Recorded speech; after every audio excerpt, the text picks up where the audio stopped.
gente. Não é o aviso do recesso que me pegou. O que me pegou foi o até mais e um tchauzinho. Mano, como assim? Olá, tudo bem? No momento nós estamos em recesso, mas deixa que o seu contato e o que você deseja que assim que nós retornarmos, nós entraremos em contato com você. Muito obrigada e boas festas. É o mínimo, né? Tá, e por que eu tô falando isso aqui pra vocês? Pra ser a chata reclamona? Não. Mas é que sempre que eu sou a cliente ou que eu tô sendo atendida em algum lugar, em alguma loja, ou numa consulta principalmente, que tenha procedimentos também, eu presto muita atenção pra ver o que eu gosto mais, o que eu gosto menos, em qual momento que eu me senti desconfortável, aonde que poderia ser melhor ou o que me surpreendeu pra eu poder levar pro consultório, sabe? Tanto as partes negativas quanto as positivas, e principalmente as positivas. Tipo, no banheiro. Ter no banheiro absorvente ou lenço umedecido para as mulheres, cara, é muito massa, sabe? É uma coisa que facilita muito o dia a dia e te traz conforto. Então, é uma coisa que eu quero botar, por exemplo. E como a gente sempre tem alguma coisa pra melhorar, e geralmente é muita coisa, aproveitem esses momentos em que vocês são o cliente ou o paciente e prestem bastante atenção. Sabe que eu acho que não, porque era uma mensagem automática, então independente da hora que eu tivesse mandado essa mensagem, eu teria a mesma resposta. Não é tipo assim, eu não queria que eles me respondessem naquele horário, é lógico que não. Tanto que eu mandei bom dia na mensagem, porque daí no outro dia, quando a loja abrisse, eles responderiam. Então foi uma mensagem automática. É aquilo ali mesmo que eles colocaram pra responder os clientes, entendeu? Tipo, todos os clientes. Então, não é certo até, tá? Seria muito melhor se vocês passassem um orçamento pessoalmente pra poder explicar pro paciente e tirar as dúvidas dele. Só que no meu caso, como é orto, o paciente sai do consultório, ele vai fazer o exame. E quando ele vai fazer o exame, é muito difícil que ele não feche o tratamento. Porque ele pagou pelo exame, ele foi fazer. É um esforço a mais que o paciente tem que ter. E se ele não quer fazer o tratamento, ele não faz. Eu já passo também mais ou menos uma ideia de preço, para ele não se assustar quando receber o orçamento. Então, se ele já tem uma ideia e ele foi fazer o exame, difícil que ele não feche e eu mando pelo WhatsApp. Só que daí eu mando um PDF completinho com todas as informações. É bem show, assim, a apresentação. Mas as chances de o paciente fechar o tratamento seriam muito maiores se levasse ele para o consultório. No consultório, a gente pode mostrar para o paciente casos que a gente já finalizou, que são parecidos com a situação do paciente. A gente pode mostrar vídeo. Eu já fiz isso uma vez também, foi bem legal. E o paciente fechou. Assim, depende, tem que ver como é que é o teu público. Se o teu público é bem fiel a ti, se ele se mostra bem interessado, se o paciente já tá preparado, já sabe mais ou menos o valor, e ele também não tem muito tempo disponível, é melhor te mandar pelo WhatsApp. Agora, se é um paciente que tá meio assim, tal, tu ainda tem que convencer ele da tua qualidade, tu ainda tem que mostrar pra ele os benefícios, daí, às vezes, chamar no consultório vai ser uma ideia muito melhor do que mandar pelo WhatsApp. Depende. Pergunta o que o paciente quer, deixa ele escolher. Quer ver um exemplo? Quando eu fiz as pedras do meu apartamento, eu já sabia que era a pedra lá, quartzo, sei lá de que cor, quincho, um negócio assim, quarto alguma coisa. E eu já sabia que o material era aquele e a minha arquiteta tinha passado essa loja. Beleza, eu fui fazer os orçamentos. Eu sabia que independente de qual lugar, de qual marmoraria, todas me entregariam com qualidade. Então eu fui atrás do quê? Do preço. Porque eu não estava interessada na qualidade entre elas, porque eu já sabia que eram boas. Então eu só queria saber de preço mesmo. O que eu fiz? Mandei mensagem para todas. Uma me disse que eu só ia receber o orçamento se eu fosse lá. Aí eu falei, tá, então deixa. Que eu não ia sair da minha casa e ir lá no lugar só pra saber o preço. E é mais ou menos isso que os pacientes que não reconhecem a nossa qualidade pensam. Eu não quero ir lá marcar uma consulta só pra saber o preço. Gente, eu sempre falo isso aqui. não sabe, diz pro paciente que tu vai analisar os exames, vai fazer o planejamento para ele e vai retornar o contato ou ele volta numa consulta de retorno.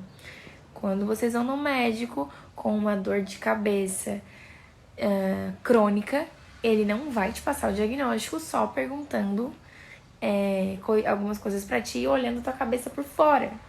Aqui só tem cabelo. Então, tu vai pedir os exames, vai pedir radiografia, vai pedir uma tomografia se precisar, sei lá, vai pedir alguma coisa e vai analisar os exames e depois vai passar pra ele um diagnóstico e o tratamento. Se tu não souber na hora, é porque tu não tem condições suficientes de saber aquilo ali, de resolver só com o que tu tem na mão. Então, tu precisa de mais informações. Ou, se não é a tua especialidade, tu encaminha. Olha, gente, é muito difícil que o paciente chegue no consultório com uma restauração para fazer e eu já faça naquele momento. A não ser que ele seja com muita dor, que seja uma urgência, daí eu vou abrir e medicar. Mas, por exemplo, se eu não tenho tempo para fazer já a restauração, eu vou fazer ali o que dá, eu vou pedir a radiografia ou eu vou pedir para ele retornar numa próxima consulta. Se o paciente chega na tua consulta, na tua primeira consulta, achando que tu já vai resolver o problema dele naquele momento, tá faltando comunicação entre tu e o paciente ou a secretária e o paciente na hora do agendamento. Quando o paciente agenda comigo a primeira consulta, ele já sabe o que vai ser feito. Vai ser feita a profilaxia, a anamnese e o exame clínico. Eu acho que esse nosso desespero de ter medo de não atender as expectativas do paciente está muito mais dentro da gente, como profissionais mesmo, achando que tem que entregar tudo naquele momento por um preço de banana ainda. Tá muito mais na nossa cabeça do que na do paciente, porque quando eu marquei a minha ginecologista pra botar o DIU, eu não achei que eu ia lá na primeira consulta e ela já ia fazer o procedimento. Não, eu fui, ela me perguntou algumas coisas, fez o preventivo e deu. Isso eu já sabia, que o preventivo ia estar na primeira consulta. Isso eu sabia, porque a secretária me avisou antes. Agora, procedimento? Não. E agora, né, gente, o vínculo não vai ser só no momento do paciente fechar o tratamento. O vínculo tem que começar antes de ele chegar no teu consultório. Ele já vai se sentir próximo teu se tu compartilha um pouco da tua vida nas redes, enfim. Também durante a consulta, não converse só sobre coisas de dente, tipo assim, alguns elogios, interesse sobre a vida da pessoa, ajudam a criar esse vínculo, mas não façam isso só pensando em fechar tratamento. Façam isso porque vocês são pessoas legais, que não pensam só no próprio umbigo e se interessam pela vida dos outros. Isso tudo é consequência, a gente tem que ser o que a gente é, e aí a pessoa vai gostar da gente ou não, e vai fechar com a gente ou não. Então, principalmente por hoje, o meu consultório não ser do jeito que eu quero, do tipo decoração, a mobília, enfim, eu não consigo criar uma experiência muito boa no conforto, tipo, estético.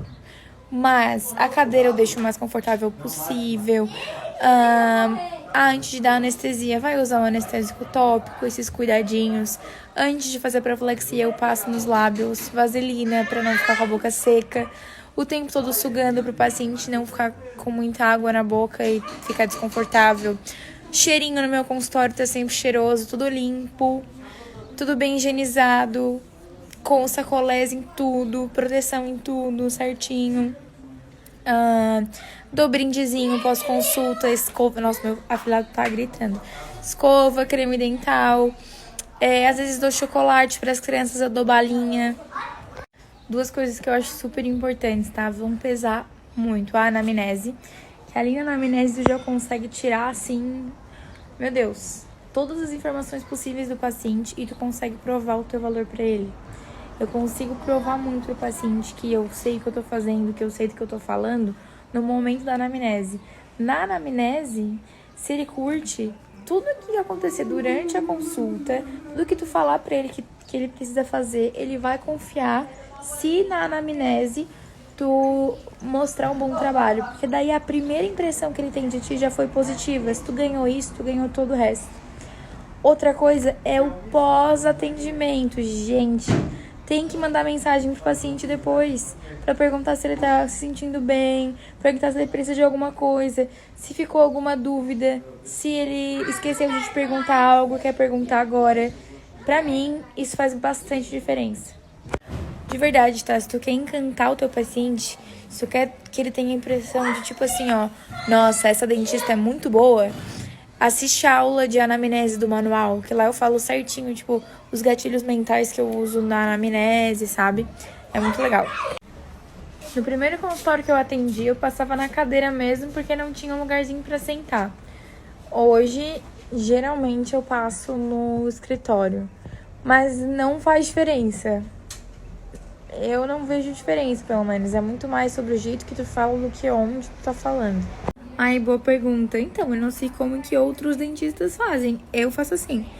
A primeira consulta, né, avaliação e tal. Se precisa fazer uma restauração, a próxima consulta é a restauração. Daí é o procedimento, sabe? Mas, tipo, eu não vou cobrar mais a consulta e o procedimento. Não, gente, isso é uma grande cagada, né? Vocês verem uma tabela e se basearem nessa tabela. Porque, por exemplo, aqui em Santa Catarina é um preço, e em São Paulo, é bem mais caro. Então é difícil de comparar. Mas faz o seguinte, eu vou colocar agora no grupo do manual uma média de valores que eu cobro. Aí vocês vão ter noção de que isso é aqui em Santa Catarina com os preços daqui. E aí, se vocês forem de outro estado, vai ser mais ou menos. E aí vai entrar a aula de precificação, que é onde vocês vão pegar os custos de vocês, da realidade de vocês, e vocês vão fazer a precificação dos procedimentos conforme uma variável gigante de coisas.